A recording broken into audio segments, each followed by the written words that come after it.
Hello everybody! Magandang araw! Ngayon ay tuturuan ko kayo kung paano gamitin ang Telegram app.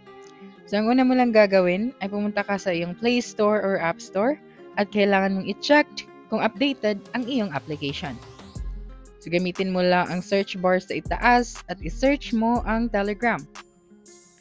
Kapag nakita mo na ang Telegram, kailangan mo lang i-click ang update kung kinakailangan mo itong i-update. Or i-click mo ang open para mabuksan mo ang application. Pagkatapos niyan ay kailangan mo lang mag-login or mag-sign up sa iyong account. Pagkatapos niyan ay makikita mo na dito lahat ng conversation sa iyong mga kaibigan.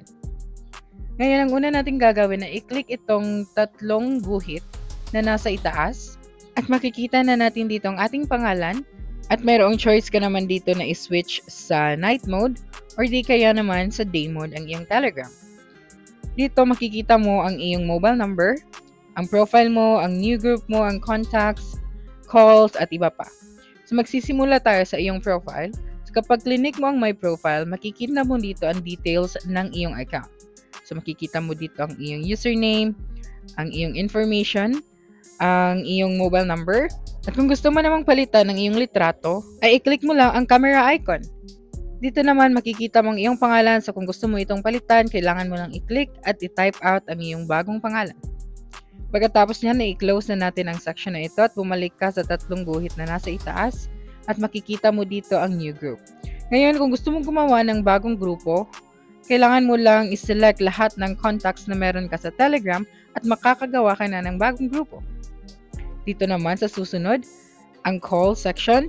So kapag gusto mong tumawag sa iyong contacts sa Telegram, kailangan mo lang i-click ang call at i-select ang contact number na gusto mong tawagan. Pagkatapos yan ay bumalik dito sa tatlong guhit at makikita mo dito ang iyong save messages at ang settings. So kung i-click mo ang settings, makikita mo dito na marami kang options. Una na dito ang iyong chat settings. So kung gusto mong palitan ng wallpaper ng iyong chat, kailangan mo lang i-click itong change chat wallpaper. At kung gusto mong ibahin ang size ng iyong chat, kailangan mo lang i-resize ito. Dito naman ay makikita mo na napakaraming wallpaper na pwede mong gamitin. So, depende na yun sa'yo kung ano yung gusto mo. Tapos, kapag scroll mo naman, may color theme ka rin dito kung ano yung color theme na gusto mong gamitin. At check ka kung gusto mo mag-switch sa day mode, so i-click mo lang ang option na ito. At kung gusto mo mag-browse ng more themes, so i-click mo lang ang browse more themes at makikita mo dito ang iba't ibang themes na pwede mong gamitin. At para naman sa app icon, kung gusto mong i-change ang iyong app icon, i-click mo lang ang icon na gusto mong gamitin, pati na rin ang iyong chat list view. Pero may mga app icon din dito na di mo pwede gamitin kung hindi ka nakasubscribe sa Pro na Telegram. So, kailangan mo rin magbayad kung gusto mong gamitin ang mga icon na iyon. So, kapag scroll mo pa dito sa baba, marami ka pang options na makikita.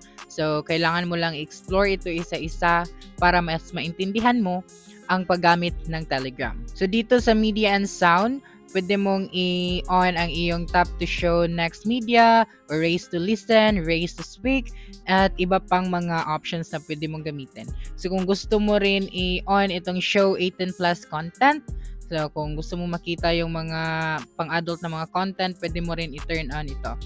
So, sa next na tayo, dito naman sa iyong privacy and security, pwede mong i-on ang iyong two-step verification, auto-delete messages, passcode lock, login email, block users, and then the devices. So, depende na yun sa iyo kung gusto mong gamitin ang mga feature na ito sa Telegram. So, sa pag-send naman ng messages, kailangan mo lang buksan ang iyong messages at pwede ka nang makipag-chat sa iyong sa iyong mga group messages. So, that's it for this video. If you think this video helped you solve your concern, please subscribe, like this video, and leave your comment below. Bye!